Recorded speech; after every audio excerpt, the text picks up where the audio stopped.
Hello सांग मैंने welcome back to my YouTube channel. आज आम फिरिकी साग बनइबा।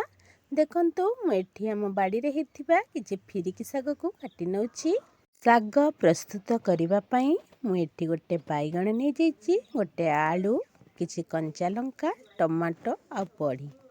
आपण माने एमिति बनेकी थरे खांतु, देखिबे बहुत टेस्टी लागिबो।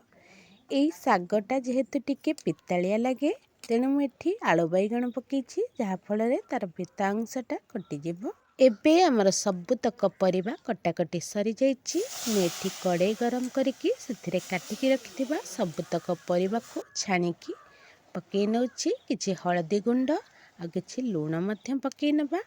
हळदी गुंडटा स्किप करबा कथा, जेहेतु मु बैगण पकईछि सेटार रंग टिके कला देखा जिवो, तेणु मु एठी टिके हळदी गुंड नहीं जाइथिली। एबे हमर आलू बैगण ता सहित टमाटो सबुतक भल भाबरे सिझी जाइछि। एबे आमे एथिरे फिरिकी साग को पकई नबा। ए सागटा आम देह पई बहुत हितकर। बापा को जेहेतु डायबिटीज एटा आम घरे प्राय समय रे होइथाय, तो मु आज भाबिली कि यार किछि वीडियो आपण मानक सहित शेयर करनेबी। साग पकई सारिबा परे किछि समय एमिति ताको सिझिबा पई छाड़ी नेबा। सिझी सारिबा परे आमे एपटे कड़ेई गरम करिकी सेथिरे देबा तेल आ बड़ी तक भाजी नेबा। बड़ी टिके गोल्डन ब्राउन करिकी भाजिबे। एमिति बड़ी भाजी सारिबा परे बड़ी को बाहर कर नबा।